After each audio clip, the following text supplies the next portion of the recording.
Mesdames, Messieurs, bonjour, très heureux de vous retrouver pour cette nouvelle émission Power Boost, tournée ici en direct d'un salon qui se tient à Paris qui s'appelle Equipauto. Alors vous allez voir, je vous ai trouvé pas mal d'innovations et notamment des innovations en lien avec le diagnostic des pannes. Alors vous savez que jusqu'à présent, pour savoir s'il y avait un problème ou pas dans un moteur, on pouvait utiliser un stéthoscope. Maintenant, il y a beaucoup mieux, il y a beaucoup plus électronique, beaucoup plus précis, puisque cette société qui s'appelle OneTwo, qui est originaire de Nice, utilise en fait des pinces dans lesquelles se trouve un accéléromètre et un petit micro directionnel que l'on peut positionner à proximité, par exemple dans ce cas, d'un roulement. Et en faisant effectivement tourner le roulement, il va être capable de détecter celui qui est défectueux ou pas. Voilà, le coût de ce boîtier, c'est 1 800 € hors taxe à peine. Je vous invite à présent à retrouver le sommaire de l'émission Power Boost. Le salon du champagne la semaine dernière, Equipauto cette semaine, et pourquoi pas la Californie la semaine prochaine tant qu'on y est. Non mais, restons sérieux, je vous le dis, reporter pour Power Boost, c'est la bonne planque. On se promène dans les usines, on se balade en campagne, on essaye les tracteurs, on pilote des moisse-battes qui sentent bon le neuf. Heureusement qu'il y en a certains de l'équipe, des vaillants comme moi, qui restent au bureau pour vous annoncer le fabuleux sommaire de cette nouvelle émission Power Boost. Vous allez voir, vous ne serez pas déçus. Allez en vrac, vous découvrirez en avant-première du prochain salon Agritechnica les nouveautés de chez Claas. Et vous verrez, c'est du lourd cette semaine, avec notamment le lancement de nouveaux Xerion, sans oublier les Arion 500 et 600 qui prennent du service. Côté high-tech, nous partons en Normandie en bordure de mer, tout près d'Étretat, pour vous montrer une arracheuse de pommes de terre, tout équipée GPS. Vous verrez dans le futur, tous ces monstres de mécanique seront certainement autoguidés car les gains sont impressionnants.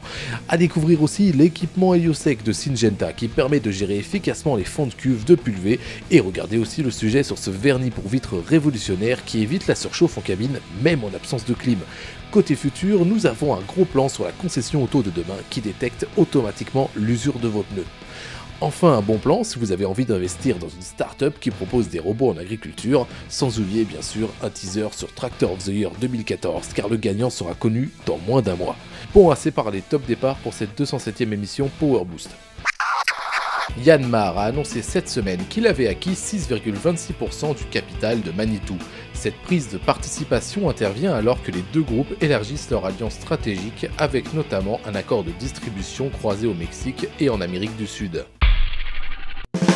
New Holland lance une nouvelle génération de télescopiques LM avec 5 nouveaux modèles affichant une hauteur de levage de 6,3 à 9,1 m et une capacité de 3,2 à 4,2 tonnes. Vous avez envie d'investir dans les robots qui seront peut-être dans vos champs demain? C'est possible si vous souhaitez participer à la levée de fonds de la société Naio Technologies, une start-up qui a déjà développé et commercialisé 3 modèles de robots qui fonctionnent avec des batteries. Par exemple, Oz, qui peut biner 24 heures sur 24 le sol d'une parcelle de légumes, coûte 24 000 €. Il vous suffit d'aller sur le site smartangel.fr pour participer à la levée de fonds. Attention, c'est défiscalisable, mais il faut investir au minimum 1 000 €.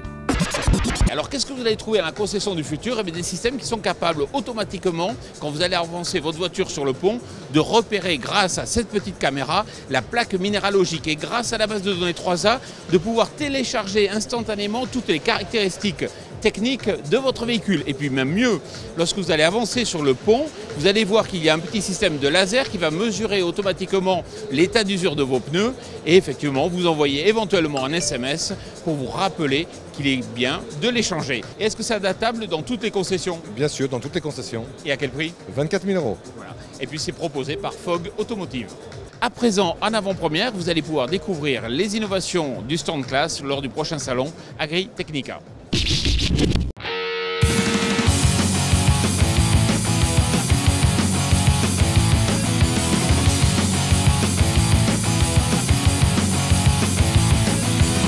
A l'occasion de l'Agritechnica, Claas dévoilera toute une gamme de nouveaux matériels, dont les nouveaux Arion, de nouveaux Xerion ou encore les nouvelles Jaguar. Voici un focus sur quelques avant-premières. Les nouveaux Arion 500 et 600 Cematic intègrent la transmission à variation continue EQ200. Celle-ci est 100% Claas, fabriquée dans l'usine de Paderborn en Allemagne. Ces tracteurs développent une puissance de 145 à 184 chevaux et seront disponibles à partir de l'été 2014. Notons qu'il aura fallu 6 ans de travail et un investissement de 40 millions d'euros pour mettre au point la transmission EQ200 qui équipera dans un premier temps les moyennes puissances. Lors de l'Agritechnica, vous pourrez découvrir également les nouveaux Xerion 4000, 4500 et 5000. Ces tracteurs de plus de 500 chevaux se déclinent en cabine fixe centrale pour les modèles track ou en cabine réversible pour les track VC et en cabine fixe à l'avant pour les saddle track.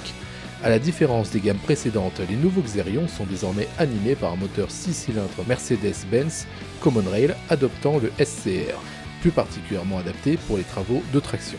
Les nouveaux Xerion sont en cours d'homologation pour la France et seront disponibles à partir de janvier 2014. Côté ensilage, les nouvelles Jaguar 800 et 900 sont animées par des moteurs Mercedes Human Tier 4 à Tier 4i avec catalyseur SRC et réservoir de carburant atteignant les 1500 litres. La série 800, relookée sur les 900, mais moins puissante, est équipée de la nouvelle cabine Vista Cab et du terminal Cevis. Elle bénéficie du raccord mécanique rapide Quick Coupler et du raccord hydraulique Push-Pull pour permettre l'adaptation des outils frontaux. La série 900 reçoit plusieurs améliorations dont le Dynamic Cooling. Réservé auparavant aux Lexion, il permet un gain de puissance en ajustant automatiquement la vitesse de rotation du ventilateur. Alors j'ai aussi remarqué des progrès en matière de vernis. Par exemple, si vous êtes dans votre cabine du tracteur, de la moissonneuse-batteuse, en été il fait chaud. Alors heureusement, il y a la climatisation, mais il existe aujourd'hui des barrières physiques qui permettent un gain énergétique. Olivier Estrani, bonjour. Bonjour. Alors vous travaillez pour Monopole Peinture. Ce qui est intéressant, c'est que vous avez mis au point un nouveau système. Tout à fait, donc c'est un vernis qui est applicable sur carrosserie, sur des vitrages, et ça nous permet en fait de baisser de l'ordre de 20% la température intérieure du véhicule. Alors quel est le principe? Vous filtrez des longueurs d'onde? Tout à fait, nous filtrons la partie infrarouge de la longueur d'onde qui nous apporte un différentiel de l'ordre de 13 degrés. Et quelle différence par rapport aux vitres teintées au préalable? La grosse différence par rapport aux vitres teintées, qui elles ne filtrent uniquement les UVA, les UVB, nous allons filtrer les UVA, les UVB, et y compris les infrarouges. Merci beaucoup. Merci à vous.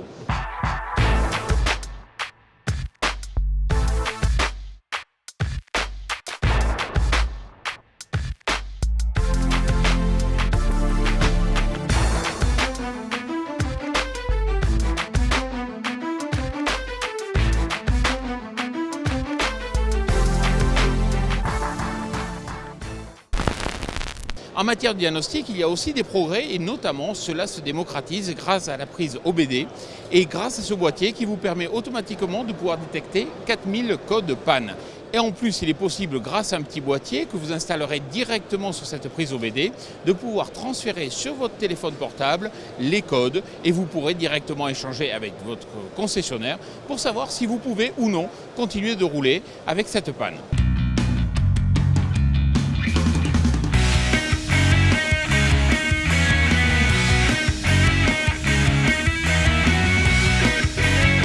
Voilà, on se retrouve en direct sur le plateau télé du Vitef au centre de ce salon. Je suis en compagnie de Marc Alavoine, bonjour. Bonjour. Alors vous êtes responsable environnement au sein de Syngenta pour la région Nord-Est. Alors on le sait, les agriculteurs doivent gérer le fond de cuve des pulvérisateurs. Il y a différentes solutions et vous en proposez une, il s'agit de l'héliosec. Quel est le principe ? Le principe de l'héliosec que nous avons développé avec un fabricant du sud-ouest de la France, c'est un système de déshydratation naturelle. Donc les effluents sont face au vent, au soleil, dans une cuve de 4 à 6 mètres carrés. Et ça permet d'évaporer l'eau et de ne récupérer que le résidu sec, le déchet final, qui mesure que 2 ou 3 kilos en fait. Et en fin de saison, la bâche est sèche et on replie cette bâche et on la fait reprendre par une filière spécialisée à Divalor pour la gestion des vieux produits. Alors quel est le prix de cet équipement ? L'équipement héliosec pour 6 mètres carrés, donc pour 4000 litres à peu près d'évaporation dans l'année, est aux alentours de 5000 €. D'accord. Et vous en avez commercialisé beaucoup en France ? Il y en a pratiquement 700, toutes cultures confondues, qui sont en fonctionnement et qui font la satisfaction des utilisateurs. Merci beaucoup. Merci.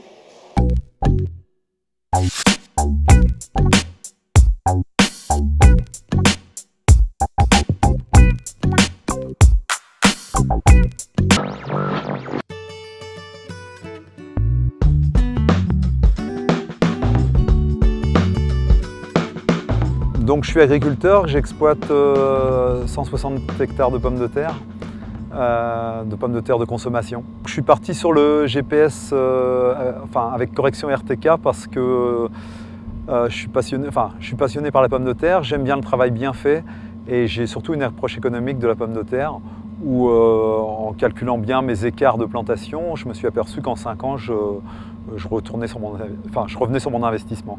En fait, je me guide à la plantation pour vraiment que mes lignes soient bien droites, pour ne pas avoir de décalage entre chaque planteuse de pommes de terre, ce qui me permet, lorsque je fais mes traitements, d'être vraiment au centimètre près lorsque je fais mes fongicides dans mes pommes de terre.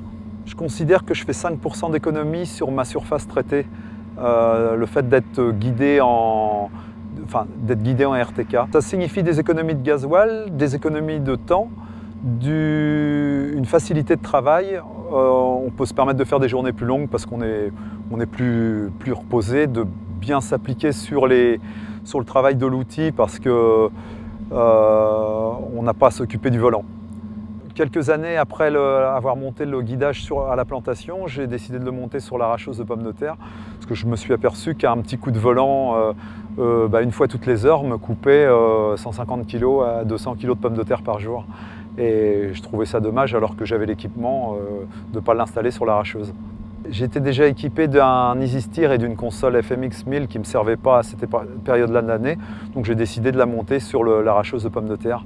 Avec le GPS, le chauffeur est vraiment concentré sur son travail de réglage de la machine et ne pense même plus à tourner le volant puisque la machine se guide toute seule dans les rangs, ce qui permet vraiment de ne pas du tout couper de pommes de terre lorsqu'on les arrache.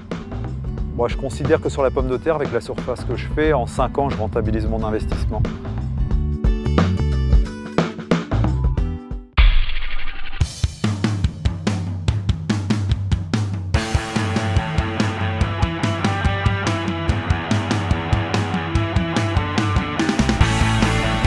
Voilà, Power Boost, c'est terminé. Vous savez que vous pouvez nous retrouver chaque jour sur notre chaîne YouTube ou bien sur notre page Facebook. Et puis pour tout savoir sur l'innovation en agriculture, c'est sur www.agriculture-nt.com. Je vous souhaite une très bonne semaine.